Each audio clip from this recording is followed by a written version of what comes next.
ازيكم عاملين ايه؟ يا رب تكونوا بخير. فيديو جديد النهارده. قبل ما نبدأ الفيديو تعالوا نصلي على الرسول. اللهم صل وسلم وبارك على سيدنا محمد وعلى آله وأصحابه أجمعين. ده تاني فيديو من تنظيفات رمضان. الفيديو ده اللي هو بتاع البوتاجاز ده أنا عامله لكم في فيديو لوحده ونزلته. هو آخر فيديو أنا منزلاه امبارح. تمام. طبعا كنت أنا عامله الفيديو بتاع البوتاجاز ده فيديو لوحده. تمام. عشان خاطر كان هيبقى طويل قوي. هنا انا منزله برضو، نزلت المقاطع بتاعه البوتاجاز بس مسرعاها جدا جدا جدا جدا. المهم النهارده هنبدا بالمطبخ. اول حاجه انا مسكته خليت البوتاجاز كده يا جماعه فل شمعه منوره. روحوا شوفوا الفيديو. البنت بتعضني. روحوا شوفوا الفيديو هتلاقوه هنا بقى. وانا بشيل الرخامه بتاعه الرخامه بتاعه المطبخ. الرخامة اتكسرت يا دي النيلة يا وقعت السودا يا انا يما. الرخامة اتكسرت.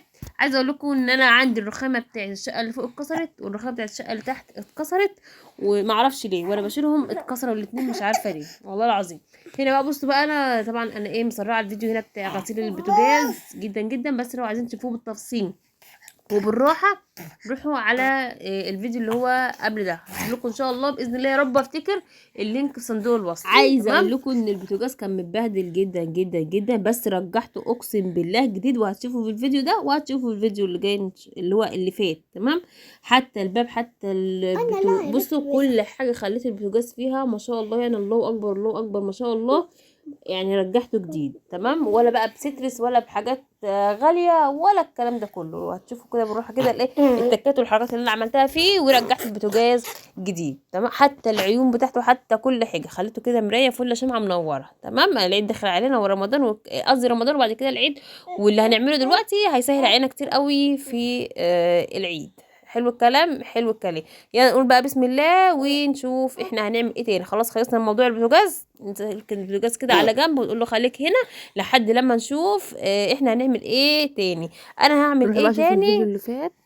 انا عملت ايه في البوتاجاز. بعد كده هنعمل ايه؟ بعد كده بقى هنخش على حيطان المطبخ كلها. الاربع حيطان هناخدهم حيطه حيطه كده، هنغسلهم غسله حلوه وجميله كده عشان ما نغسلهمش في العيد. احنا بنعمل دلوقتي يا جماعه عشان خاطر في العيد نبقى يعني نعمل ايه شغل كده قليل، يعني حاجات كده من على الوش. احنا حاليا دلوقتي بنعمل من اعماق الاعماق، لكن في العيد هنبقى بقى صايمين وكده، فاحنا عايزين نعمل يا دوب حاجات خفيفه كده من على الوش. تمام. عايزه اقول لك كده انا رشيت الفلاش اللي هو بتاع الدهون ده. عايزه اقول لكم في ثانيه كده بص تلاقيه سيح الدهون وخلاها سهله معاك ان هي تطلع بسرعه بسرعه، من غير بقى دعيك ولا حك ولا تجيب سكينه ولا حك ولا الكلام ده كله. انت يا دوب بترشي بالازازه كده وتروحي ضحكه بالسلكه وتبص تلاقي الدهون كلها بقت بصوا سايحه وبصوا والله العظيم يعني ما بتحكيش خالص، الا اذا بقى كانت حاجه مثلا جامده بتحك حاجه بسيطه قوي برده، مش الحك اللي هو تمام. هنقول بقى سيترس ولا هنقول المنتجات اللي هي الغاليه التانية دي. وبعد كده بالميه بقى وبروح رشه كده. بنزل بقى كل الصابون وكل الحاجات اللي انا غاسله بيها. عايزه اقول لكم ان البلاعه يعني البتاعه بتاعت الصرف دي في الحمام في المطبخ قصدي مهمه قوي قوي قوي قوي، يعني المواقف اللي هي زي دي. هنا بقى بقول لكم بصوا البوتاجاز معايا وصل لحد فين. عايزه اقول لكم ما شاء الله يعني الله اكبر ما شاء الله ما شاء الله، بقى زي الفل اهوت. و انا بجيب لكم يعني انا هنا مجريه الفيديو المقاطع اللي هي بتاعت البوتاجاز، لكن الفيديو التاني انا يعني مخليها كده حلوة، يعني مش بتجري زي الفيديو ده. اهم حاجة بقى حتى الحتة اللي هي بتاعت البوتاجاز دي انا غسلتها ورجعت تاني ركبتها كده بالمفك. تمام. اهم حاجة بقى ان انت تغسلي بقى اللهم صل على سيدنا محمد عليه افضل الصلاه والسلام. تنشفي بقى قوي، لان الحاجات اللي هي زي الاستانلس والازاز والكلام ده كله لما بيفضل عليها ميه وتسيبها كده لما تنشف تحس ان هي منقطه كده وسايبه بقع، لكن بقى اما ننشفها تحس ان الحاجه رايقه كده وجميله. هنا بقى كنت بمسح المطبخ ومن تحت الرخامه. كانت حته ان في حاجات لازقه كده، فكنت بالسكينه كده وكنت عماله بشيل فيها. زعلت قوي على الرخامه ما اتكسرت، بس يلا قلت يلا الحمد لله كده، عسى ان تكرهوا شيئا وهو خير لكم. وهو خير لكم. مطبخ اي نعم صغير، هو بالنسبة لناس كتير صغير، وبالنسبة لناس اكتر كبير قوي. في ناس ما عندهاش مطابخ، فالحمد لله ربنا يكرمنا كلنا يا رب ويوسع علينا ونعمل المطابخ اللي نفسنا فيها. عايزه اقول لكم ان انا ان شاء الله لما ربنا يكرمني كده ويبقى يعني هيبقى اعمل مطبخ في بيت تاني، هيبقى اهم حاجة عندي في البيت ده هتبقى هي المطبخ. هعمل مطبخ احلامي بالمعنى الصريح كده، يعني مطبخ احلامي ليه كده مواصفات معينة انا حابة ان شاء الله ان انا اعملها فيه. هنا بقى كنت رحت مطلعة المواعين بتاعتي كلها اللي في المطبخ. عايزة اقول لكم ان انا المطبخ عندي من تحت مش متقسم تقسيمة حلوة. فيعني هو ايه، يعتبر ان هو دورين اتنين بس من تحت، تمام. فطلعت كل المواعين اللي فيه عشان خاطر ايه افرشه بقى معاكم. هنا بقى كنت بقول يلي بالمعنى الصريح كده. بصوا هنا كان تحت المطبخ عامل ازاي. عايزه اقول لكم لا يسر عدو ولا حبيب، تمام. بصوا، بصوا هو مش دهان يا جماعه، هو تراب المطبخ كده كده.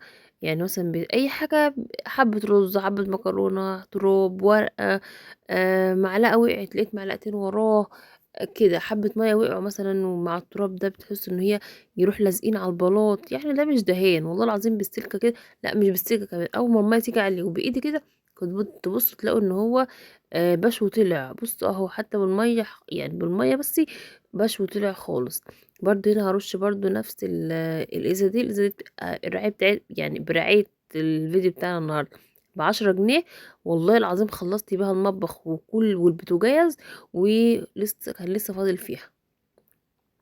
وبرضو بقى ايه حاسة تثبتك، وعمالة بقى ان انا ايه اغسل بقى كده، بس ايه خلي ان انتي اما تيجوا بقى يبقى تغسلوا كده خلوا حته السلكه ايه كبيره شويه، او تجيبوا السلكه اللي هي الاستانلس اللي هي بتبقى عند بتاع المنظفات دي، حلوه برضه هتساعدكم هنا. بس انا ما اعرفش ليه ما بحبهاش، يعني ان هي بتبقى خشنه او يعني مش بحبها كده، مش بحب امسكها بايدي لانها بتبقى خشنه قوي. فانا بحب دي، يعني تبقى بعمل حته كبيره كده وبغسل بيها بقى. هنا بقى بص البلاط عايزه اقول لكم بقى بيلمع ونضيف، ونضفت بقى كله.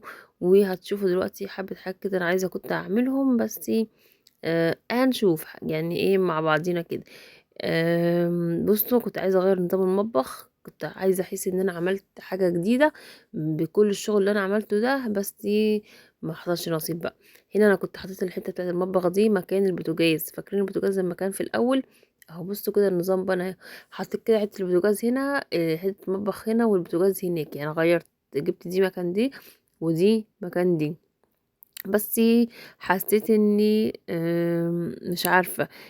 اولا التربو ما لقيتلوش مكان، ما كنتش عارفة هحطه فين.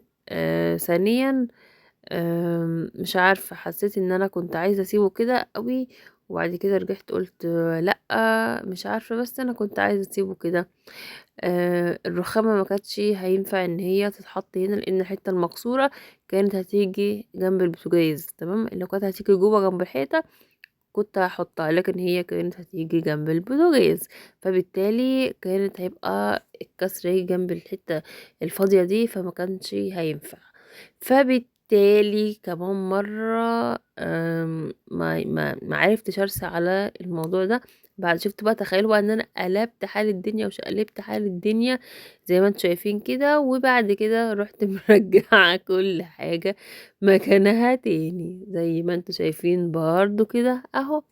رجعت كل حاجة مكانها تاني عشان خاطر الحاجة الرخامة اللي اتكسرت دي. فما كانش هينفع ان انا احطها غير كده. عايزه اقول لكم حاجه، وانا ليه ما ضيرتهاش، عايزه اقول لكم ليه ما ضيرتهاش، لان الرخامه دي كان ليها حرف كده جنب الحيطه، والحرف ده اتكسر وانا بحطها هنا بعد ما عدلت الموضوع ده كله، وانا بحطها في هنا دلوقتي كده الحرف ده اتكسر. فرحت ايه كان فاضل كام حته كده، رحت مكسراها وشايلها. عارفه لو حصل كده قبل ما انقل كنت سبتها، كنت دايرت الحته المكسوره جنب الحيطه. يا رب تكونوا فاهمين قصدي ايه او انا اقصد ايه يعني. وكنت مشيت الموضوع. يعني هنا بقى كنت بقول لكم بصوا البوتاجاز عامل ازاي، والازاز ما شاء الله عليه، يعني الله اكبر، قولوا ما شاء الله يا جماعه. نور كده وبقى نضيف، والبوتاجاز بقى ما شاء الله. هنا بصوا كنت بقول لكم بصوا، قولوا ما شاء الله، يا رب الازاز ما يتكسرش. بعد كده عملت ايه، بعد كده خدت بقى التربو، فاكرين التربو اللي كان تحت الرخامة، انا اخدته و فضيته بقى كله كده ودخلته الحمام. تمام، اتغسل بقى وبقى 100 فل و14. ما احنا بنعمل من الاعماق، بنعمل منين؟ من الاعماق. الاعماق ده اللي هو احنا ما نخليش حاجه مكانها، ما نخليش حاجه في مكانها، لازم نشيل كل حاجه ونمسح وننضف تحتها. وده كده انا ما فكيتوش لان فكه صعب قوي، بس انا هغسله زي ما هو كده وهخليه زي الفل. هو برضو كله تراب والله، وفي ثانية كده هتبصوا تلاقيه نضف. كل ده بقى هيتغسل، الكلام ده كله ايه هيتغسل، وهيتفرش بقى مفرش، وهيرجع يتلم فيه ويتحط فيه الحاجات التانية بقى، ويتروق كده الحاجة اللي احنا عايزينها هي بس اللي هنخليها، اي حاجة تانية نرميها. ومش عايزين نكركب الدنيا بقى والنبي، عشان رمضان كده يخش علينا ان شاء الله. كل سنة وانتم طيبين، نبقى كده رايقين بقى وفايقين، والدنيا حوالينا كده ايه نظيفة ومية فل و14. بصوا بقى التربو زي ما يعني زي ما بوريكم كده نضيف ازاي بقى، ما شاء الله. نضيف نضيف نضيف من غير اي حاجة، هي سلكة وصابون، يعني سلكة وحبة زيت بس. وابدا بقى ان انا ايه اغسل كده وخلاص. ما اللي ممكن لو حبك الامر قوي ان انتي لو بفرشة ولا حاجة تعمليها. هنا بقى بقول لكم سقفولي. بصوا بقى هنا المطبخ من تحت. تمام، فرشت هنا بقى كده مفرش رمضان، ورصيت الحاجة فيه. الحاجة اللي انا بستعملها دايما خليتها بره كده، واللي انا بستخدمها على فترة، على فترات بعيدة يعني خليتها على جوه. عايزه اقول لكم المطبخ بتاعي ده لو كان اتعمل، يعني هو معمول دلوقتي بقاله اكتر، حوالي 12 سنة 13 سنة. كان عايز يعني يتقسم تقسيمة حلوة كده، بس ما كانش فيه بقى الحاجات بتاع دلوقتي والشغل بتاع دلوقتي وكده، فاهمين قصدي؟ فحلو يعني، يلا الحمد لله. تمام، بعد كده عملت ايه؟ عايزه اقول لكم ان انا عايزه ابقى صريحه معاكم ان انا كل الشغل ده انا ما عملتوش في يوم واحد، لا والله. الشغل اللي انا الفيديو ده واخد مني بالظبط 3 ايام، كل يوم كنت بعمل حاجه. هنا بقى الحوض بتاعي عايزه بقى امسكه واغسله كده ايه غسله حلوه. حطيت هنا حبه ميه نار، يا لهوي ميه نار يا امان، ميه نار على طول بغسله بميه نار لما يكون مش عاجبني. بس بعمل ايه؟ انا بحط نقطه الميه النار زي ما انتم شايفين كده اهو، وابدا اغسله بسرعه بسرعه، وابدا برضو ارجع اشطفه بسرعه، ما بسيبوش مثلا عليه. لو انت مثلا حطيتيه ورجعتي مثلا تقولي انا هحط مثلا 5 دقايق وارجع له، هترجعي تلاقي الحب بتاعك اسود سواد السنين، وتعيطي وتلطمي يا لهوي يا اختي والحب بتاعي يا اختي. لا احنا مش عايزين كده. انا بحط نقطة المية النار، و اغسله كده بسرعة بسرعة، وارجع اشطفه تاني ايه حلو قوي. اهم حاجة ان انتوا تشطفيه حلو قوي، عشان مية النار لو فضلت عليه فترة هتخليه اسود هبابة. تمام، والحوض ده ما ينفعش يبقى اسود ومش نظيف. حتى الحيطة دي كمان هنغسلها برضه بتاعت الحوض دي. بصوا بقى الدوريتين دولت هما ايه؟ الدوريتين دولت كانوا خرمين كده مكان الفلتر. تمام، فما شلنا الفلتر جبنا لهم دول مسمارين كده ومسمرناهم، وزي ما انتم شايفين كده. هنا برضو الحنفية بتاعت المطبخ عايزة كده ايه اغسلها وانضفها. فرشيت عليها، عارفين انتوا البتاع اللي هو بتاع كنت بقول لكم عليه اللي هو بتاع الالمونيا ده، اللي هي البينك دي. رشيت عليه برضو بالفرشة كده ايه، وقعدت اغسل فيه. هوريكم دلوقتي هتبقى عاملة ازاي الحنفية بقت بتلمع وبتبرق ونضيفة وجميلة. هنا برضو الشماعات دي شلتها كده، عليها طبعا دهون، فشلتها كده، وهمسكها برضو اغسلها غسلة بنت لذينة. بصوا انا بطلعها بالعافية اهو. في ناس ما بتعرفش تلزق معاها او ما بتلزقش معاها. بصوا هنا غسلتهم اهم كده وبقوا زي الفل. هنا بقى برضو الحيطة بتاعت سبتهم يتصفوا كده، وهي غسلت الحيطة بتاعت اللي هي ورا الحنفية كده، الحتة دي اللي كنت حاطة فيها الشماعات او العلاقات. هغسلها برضو كده، هجيب ايه بالسلكة وبحبة زيت، وهبدأ كده ان انا ايه اغسل فيها كده لحد تحت. يبقى انا كده غسلت كل الحيطان اللي عندي. المطبخ من فوق بقى، النص اللي هو فوق اللي هو مش سيراميك، انا لازقه عليه ستيكر، اللي هو الستيكر اسمه ايه اللي انا لسه موريه لكم دلوقتي ده؟ الاندلسي، ستيكر اندلسي. فهو كده نضيف يعني مفهوش اي حاجة. تمام. فانا هغسل بس النص اللي هو تحت ده اللي هو السيراميك. بعد كده بقى همسك بقى الحيطة هنشفها حلو قوي. انا كنت هلزق الشماعات مكانها، بس انا قلت حبيت ان انا اغير مكانها كده. تمام. عشان خاطر بحب التغيير، يعني بحب اما اشيل حاجة محطهاش مكانها تاني. فاهمين؟ هتوجهلكوا فيديوهات، يعني عايزة اقول لكم ان هي فيديوهات هتضحكوا ضحك سنين. هنا كنت بلزق الشماعة بس ما لزقتش. ليه؟ لان الحيطة كانت مبلولة والشماعة كانت مبلولة، لازم تبقى حاجة من الاتنين تبقى مبلولة، يا الحيطة يا الشماعة. فهنا بقى انا شفت الحيطة كويس قوي. انا قلت يعني ايه، انا رحلت اللهم صل على سيدنا محمد، رحلت الشماعات عند الحوض كده. هتشوفوها دلوقتي هوريها لكم. وبعد كده بروح حطوها وبروح قافلة زي ما انتم شايفين كده اهو، بتثبت بقى كده وتشفط وتبقى جميلة. زي ما قلت لكم، حاجه واحده من الاتنين اللي تبقى مبلوله، يا الشماعه مبلوله يا الحيطه مبلوله. كده لو انت اصلا جايبه الشماعه دي جديده، تروحي بلها ميه، الدورتين دول تبلهم ميه وتروحي لازقهم، وما بيلزقش غير على السيراميك اهو. زي ما انتم شايفين كده بفتح كده واروح حطوها واروح قافله تقفل بقى.